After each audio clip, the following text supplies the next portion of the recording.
Hi everyone, and welcome back to Art with Mrs. S. Today we're going to be drawing a face, but instead of ourselves, we're going to be drawing somebody else this time.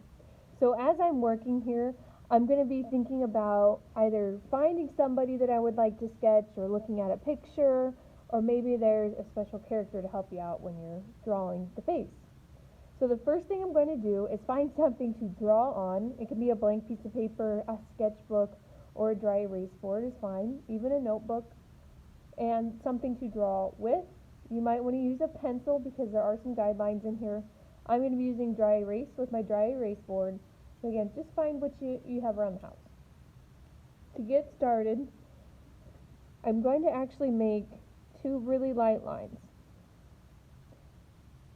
If you're using a pencil, really do not press hard because you might want to go back and erase or draw over top. So I drew kind of a dotted or dashed line going left to right, side to side, horizontal.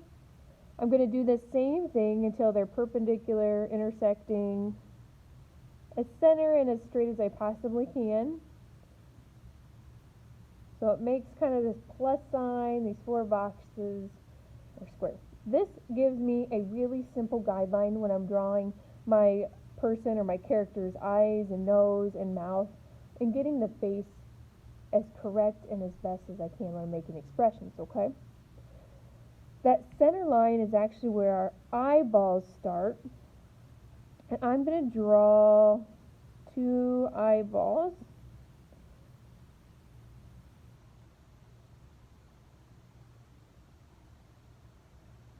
And they don't have to be perfectly even.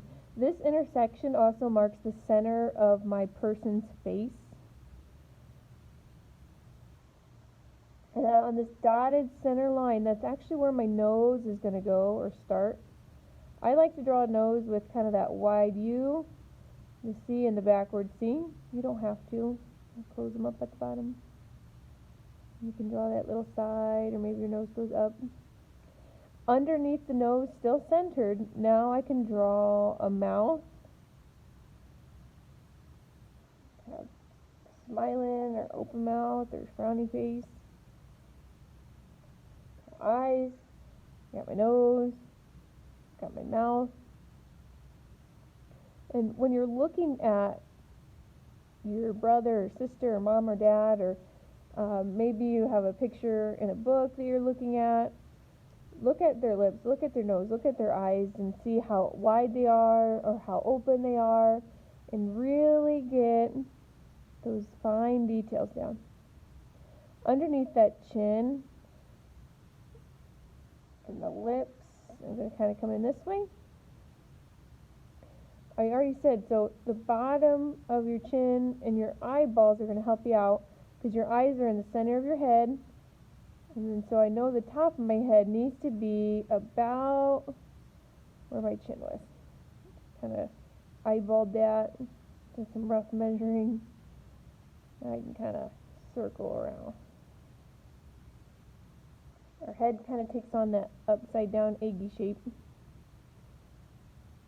Kind of clean that up.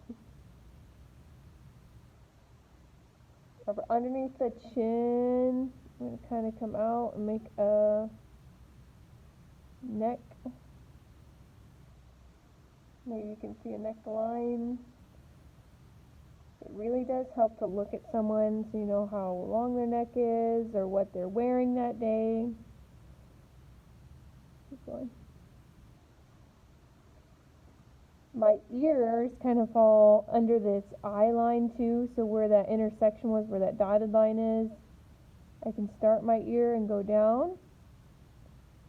Again, look at who you are drawing. See how big their ears are or how long they are. They usually are even though, so if you notice mine's kind of going up, I can erase that and even those out the best that I can. Maybe this one needs to go a little bigger. Does your person that you're drawing have earrings? Do they have hair that covers those?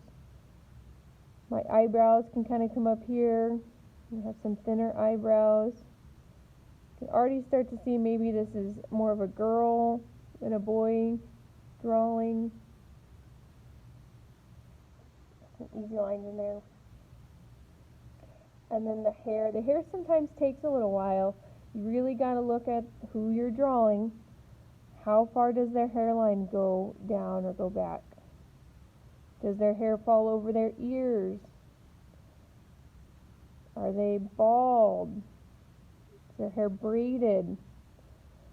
And then adding some of these curvy lines. I'm going very quick because I'm looking up at my person, I'm adding those marks.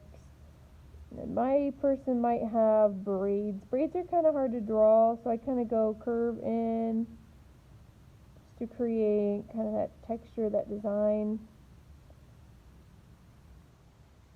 It looks like that hair's interlinked. And we have beads, bows in the hair.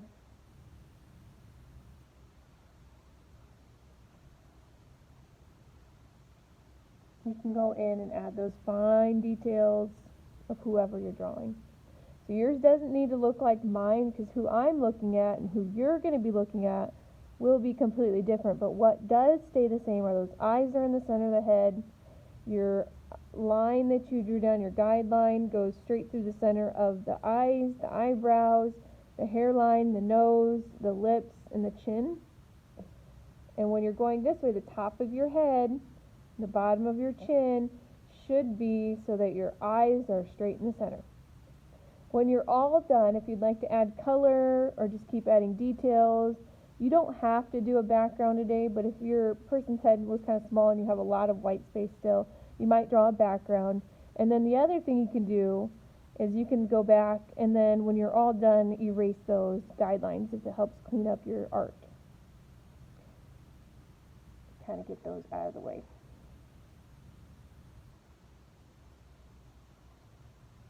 And touch up any marks or mistakes. If you want to leave those guidelines, it's not a big deal. Sometimes when I draw with pencil, I press really hard and I can't erase it. So make sure that you do what's best for you. Alright? Have fun drawing your person and working on those facial expression guidelines. I can't wait to see all of your hard work on Padlet. Have a great day.